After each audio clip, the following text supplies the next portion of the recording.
Hey guys, still working hard on an epic new show behind the scenes. I promise it's going to be worth the wait. But in the meantime, here's a really awesome re-release to hold you over. And by the way, the best way to stay updated on the launch is by reading my weekly newsletter. You can sign up for it at mommylabornurse.com/email, and you get a free hospital bag checklist when you sign up.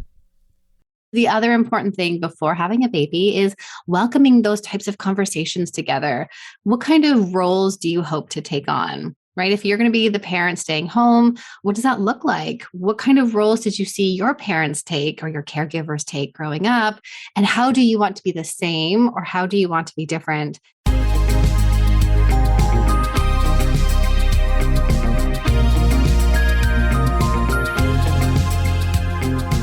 You're listening to the Mommy Labor Nurse podcast, where you'll gain the knowledge and confidence you need to erase the unknowns of pregnancy and birth and rock the newborn days like a boss. My name is Liesl Teen. I'm a fellow mom, labor and delivery nurse, and your host. Each week on this podcast, you'll hear a mix of birth stories, expert interviews, and other fun pregnancy and birth-related content. As a reminder, anything you hear on this podcast is not medical advice.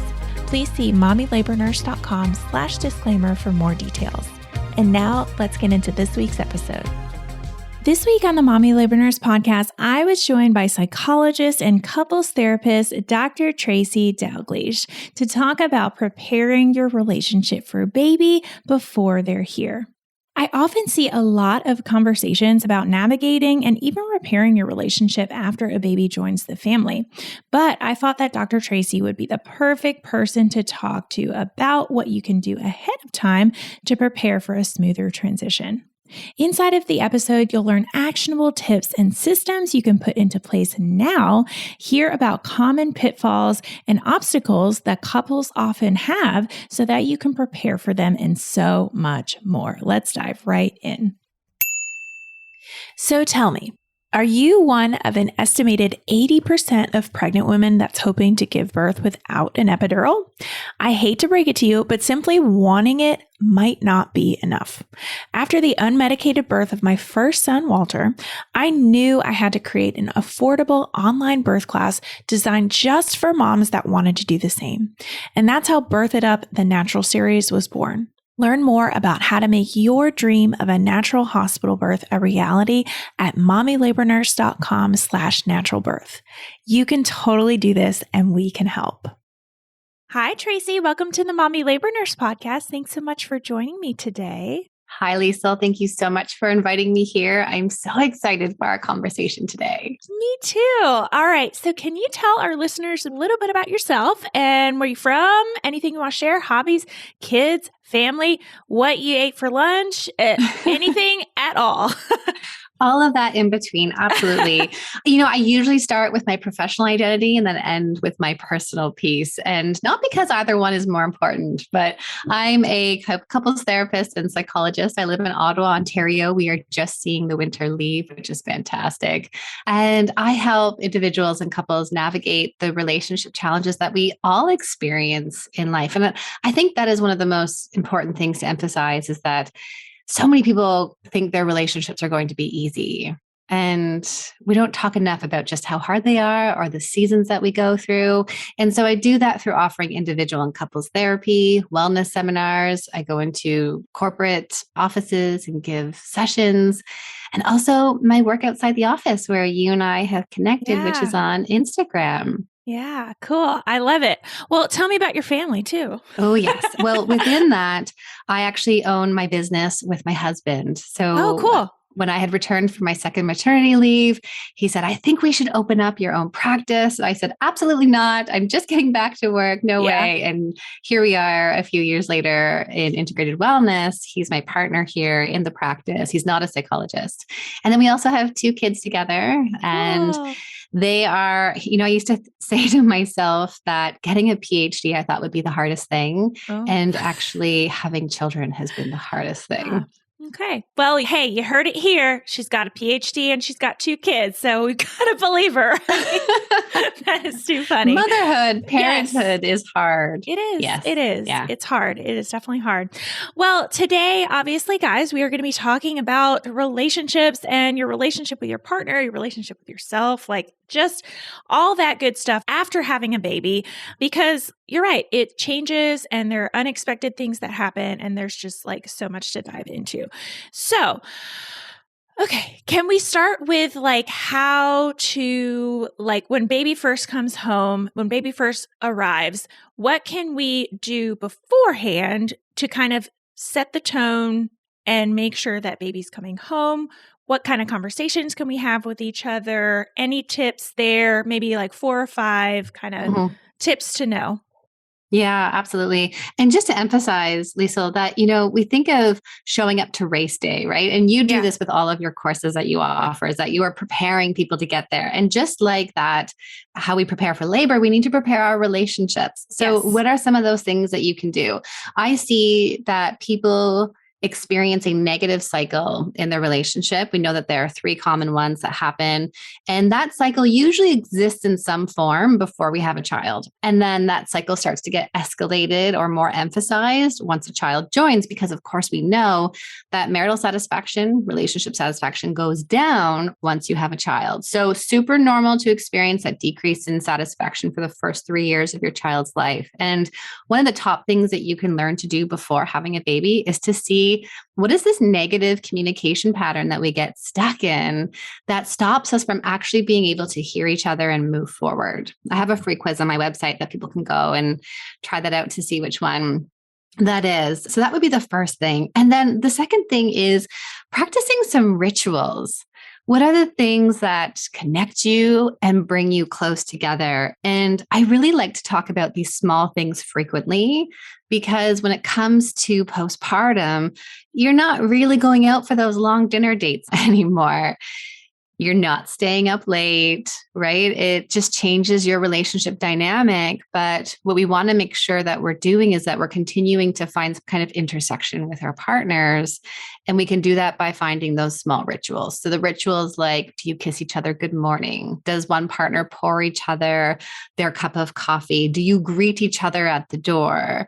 Those kinds of small things frequently, or even just having 10 minutes to sit on the couch. Yeah, no, that's interesting. Like just kind of being more self-aware of what we already do right now that are little things. And then afterwards, like how, and I'm assuming afterwards, like trying to keep those little rituals that feel easy. Yeah, easy and familiar because you're already doing them. And hopefully you're already having that conversation around it, which is the other important thing before having a baby, is welcoming those types of conversations together. What kind of roles do you hope to take on? Right? If you're going to be the parent staying home, what does that look like? What kind of roles did you see your parents take or your caregivers take growing up? And how do you want to be the same, or how do you want to be different? And then that last conversation that I would highly recommend people have is, how can I support you? What does it look like when you're struggling? Is it that I'm seeing you shut down more? Maybe you're not texting your friends. Maybe, more tearfulness can be expected in those first 2 weeks afterwards. But at what point should we be talking about how I can support you differently? And not just for the birthing partner, but also for the non-birthing partner, because they too can experience mood changes in their anxiety. So we really want to know, what would it look like if you're struggling, and how can I support you? Yeah, no, I love that. Well, let's talk about some of the common problems that come up after a baby is born, just pitfalls that happen. I know we definitely struggled with this after both of our children, in that we compared like who had more work, right? Or who was more tired. And we've not just now, but like, in the past few years, like learned that, okay, instead of us being butting heads against each other, we need to team up and butt heads against the conflict. Because that feels like that resonates with so many people, that you're like, why are you complaining about being tired? I was the one up all night with the baby. Or like, why are you complaining about doing the house, cleaning this? I'm doing this. Like, let's just breathe and let's talk through that.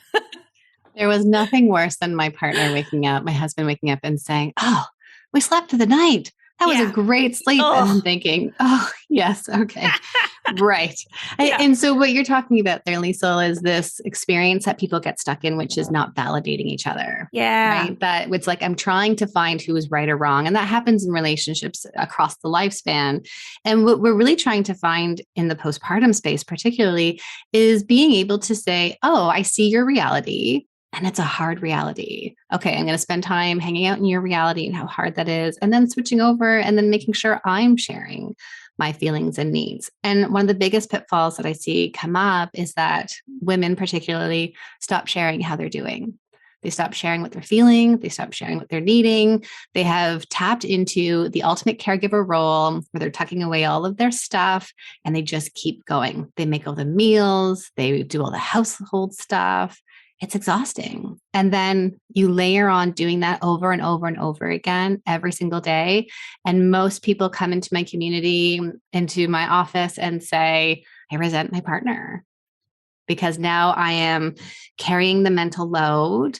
Now and oftentimes the other piece, and I'm curious if you hear this from your parents as well, that maternal gatekeeping. I was just going to say that as soon as you started talking about that, I was like, I got to ask her about maternal gatekeeping because Yes. when I first learned about that term, I was like, oh my gosh, that has a name.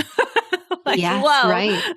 Right. So if we think of, okay, so your partner if they're working out of the house, they come home and they don't spend all day with baby. So it means that they haven't changed the diapers as many times as you have. And you say, okay, here, take baby. Your partner goes, baby's upset and crying, and your partner's trying to change the diaper. And you're like, oh, no, here, just let me do it. Right. Or you give bedtime duties to them or bath time or whatever it is. Maternal gatekeeping is the belief that the way you do something is superior or better than your partner's. And it sets you up for failure because you then don't let your partner learn. I call it uplearning to where you are. They don't get to uplearn where you are and all the things you already know how to do. Their relationship with baby is impacted. And then there's more tension and friction between the two of them. And, it's funny. I can remember a really big lesson for my partner. So my daughter was older at this point, but I had always been the one to buy the diapers. We never ran out of diapers. I always grabbed them for our two kids. And so with my youngest, she didn't have a pull up for that night. And my daughter's expression was like, oh, daddy, how could you? And it was a learning moment for my husband that if you don't do something, there's a consequence, right? Or he didn't have enough food in the diaper bag because I didn't take over packing all of the things in the diaper bag. He learned that being at the doctor's office, oh my goodness, he needed more food and entertainment for our daughter.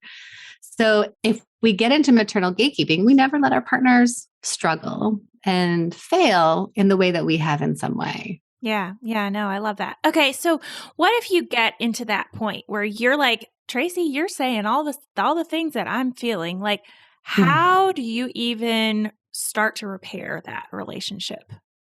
I think one of the most important things we need to do is when I'm looking at relationships, there's always two parts I'm working with. One is the self, so individual. Yeah. And then the other thing is the dynamic, what's happening between two people.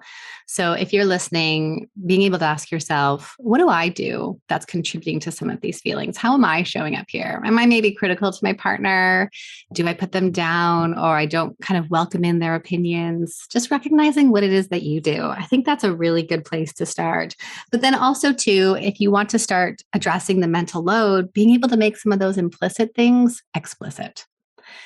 Our partners, unfortunately, due to if we're talking about a heterosexual relationship, that sometimes our partners don't know all the things that we do.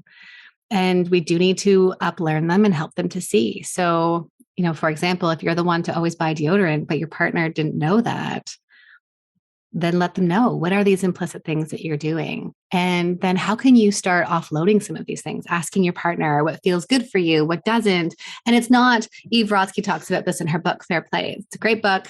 Highly recommend the card system for people.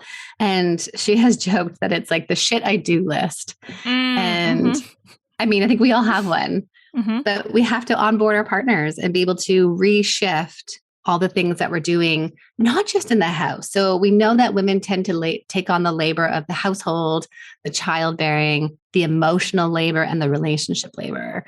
So it is about not trying to find equal, but what feels fair for each partner. Yeah. Yeah. No, that makes a lot of sense. And obviously, once we start doing that, we build more as a team, right? So I want to ask you too, like, how can we have that mindset before, like that team mindset before Mhm. baby even comes? Yeah, I think that is really about viewing you as a we and a united front.